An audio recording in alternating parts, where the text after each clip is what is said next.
रामपुर या समाज। अल्हम्दुलिल्लाह हमारे प्रतिनिधियों ने भी बहुत अच्छा साथ दिया और आज तक जो है उपस्थित है सब साथ दे रहे हैं, इसमें कोई शक नहीं है।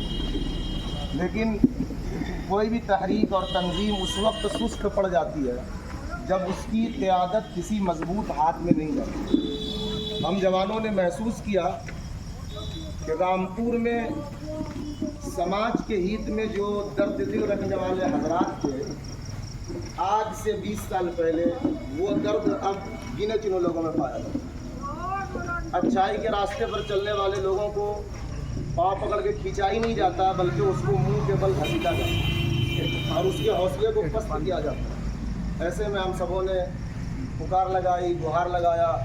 माशाअल्लाह हमारे मुखिया जी, हमारे हाजी साहब और सरपंच साहब, इसी तरीके से जितने भी यहाँ उपस्थित हैं, ये हर वक्त हम लोगों को हौसला देते रहे। लेकिन एक मामला आया अंसारी चौक का। उसमें एक लेडीज़ को नशा बेचने और खरीदने के आरोप में जेल के अंदर डाला गया। फिर कैसे कैसे करके चंद दिनों में ही उसकी रिहाई हुई।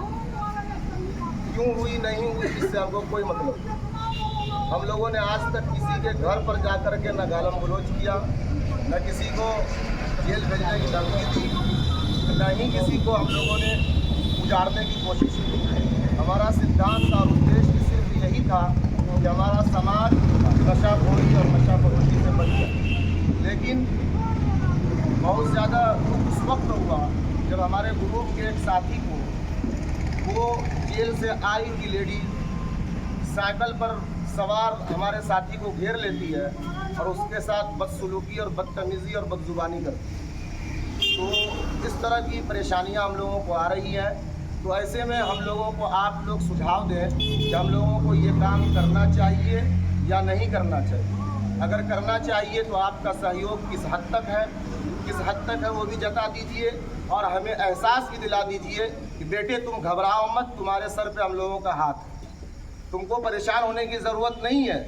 अगर कोई बुरा अनासिर तुमको छेड़ेगा तो उसका खात्मा हम सब मिलकर करेंगे, यह एहसास दिलाने के लिए। और आप लोगों को खुसूसी तौर पर जितने भी यहाँ शिक्षित लोग, बुद्धिजीवी लोग, प्रतिनिधि जन बैठे हैं, उनसे मैं रिक्वेस्ट के रूप में कहना चाहता हूँ कि आप जब इलेक्शन के टाइम में उन्वान देते हैं, समाज सेवी, कर्मठ, सुशील, तरह तरह के अल्फाज अपने ऊपर लिखवाते हैं बैनर पे, उस वक्त आप एक प्रतिनिधि के पीछे 1,000 का काफिला चलता है। क्या उसी काफिला का रुख नशा मुक्ति की तरफ नहीं मुड़ सकते हैं? या जिस काफिला को लेकर के आप हज़ारों लोगों का वोट आकर्षित कर सकते हैं अपनी तरफ, उसी 1000 को, उसी तादाद को ला करके आप रामपुर से 100 को बेचने वाले को नहीं उजाड़ सकते हैं? ये मेरा सवाल है ग्रुप की तरफ से। और दूसरा सवाल ये है कि अगर हम लोगों के साथ कोई बदतमीज़ी कर रहा है, और दुख इस बात से नहीं होता कि हम ये काम कर रहे हैं तब गाली सुन रहे हैं, इस पर तो हमें नबवी दौर याद आता है।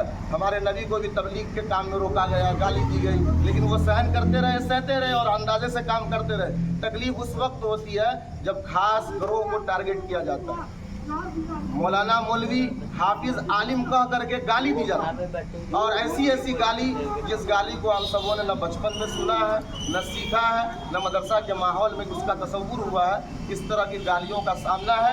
ऐसे में आप हजरात के सामने हम सबों की यही गुजारिश है कि आप लोग कोई ठोस फैसला लीजिए, और फैसला ऐसा होना चाहिए, फैसला जो कुछ भी हो मंजूर होना चाहिए, इश्क हो या जंग हो, भरपूर होना चाहिए।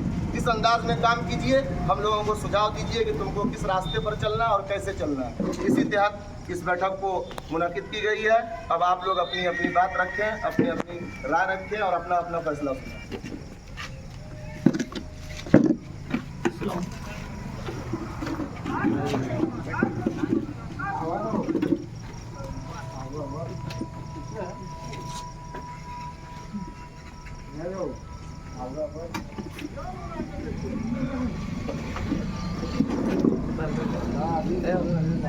Yeah.